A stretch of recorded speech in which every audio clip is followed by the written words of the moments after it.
आपको बता दें, जिले में वर्षों से काम कर रही labour development cooperative society limited की एक और शाखा कार्यालय का उद्घाटन पछवा दून के सेलाकुई में किया गया है। सोसाइटी के सलाहकार मोहम्मद शाहिद गुलशन ने फीता काटकर कार्यालय का उद्घाटन किया। इस दौरान सोसाइटी के चेयरमैन मोहम्मद जावेद, उपाध्यक्ष राहुल कुमार, आफ्ताब आलम समेत कई पदाधिकारी मौजूद रहे।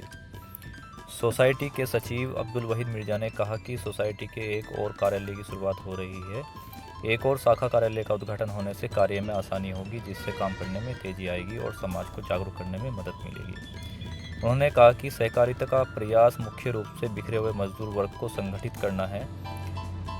सोसाइटी के कर्मियों ने केक काटकर अतिथियों का स्वागत किया। इस मौके पर प्रेमचंद, रियाजुद्दीन, मोहम्मद आदिल, मोहम्मद वली आदि मौजूद रहे। हम आज जो हैं, हमारा समाज जो है वो गरीबी से पीड़ित क्यों है। हमने हमारे जो संस्था के साथ जुड़ी हुई सीनियर शख्सियत थी वो आज हमारे बीच में नहीं है, क्योंकि ये बुनियादी जो कदम हमने उठाया है इसलिए उठाया कि समाज हम अपने लिए तो करते ही, खाना पीना तो जिंदगी का मकसद होता ही है, लेकिन जिंदगी वो है जो दूसरों के लिए हम कहीं काम आ सकें।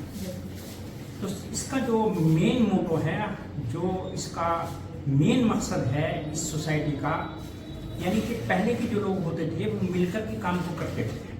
मिसाल के तौर पे एक गांव के अंदर किसी लड़की की शादी होती थी तो उसमें उस लड़की के माँ बाप को ये फिक्र नहीं होता था कि मेरी लड़की की शादी होने वाली है, वो पूरी जिम्मेदारी गांव ले लेता था।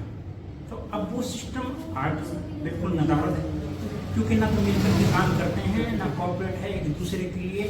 तो जब तक हम कोऑपरेटिव सेक्टर जो है आपस में मिलकर के काम करना, इसी को कोऑपरेट कहते हैं, ताकि हम यूनाइट हों। संविधान बाबा भीमराव अम्बेडकर ने जो रोशनी डाली थी, पहले तो हम यूनाइट हों और फिर उसके बाद एजुकेशन के बाद ही तो हम संविधान को समझेंगे, क्योंकि हमें हमारे समाज को संविधान का ही पता नहीं है। और ये संविधान का सबसे पहला मूल मंत्र है कोऑपरेटिव सोसाइटी, क्योंकि मिलकर के काम को जब तक हम आपस में यूनाइट नहीं होंगे तो काम नहीं कर पाएंगे। यानी कि 95% लोगों का जो शराना बिखरा हुआ है हमारे मुल्क का, 95%, 5% लोग 95% के ऊपर राज कर रहे हैं। इसके पीछे क्या रीजन है ये हमें समझना पड़ेगा, क्योंकि वो 5% जो है वो यूनाइट हैं, हम 95% यूनाइट नहीं है।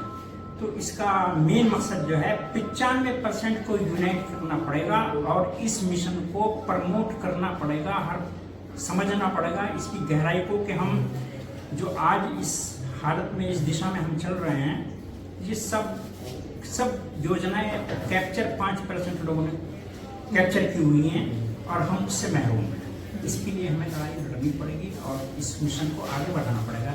ये इसका मेन मकसद है। बाकी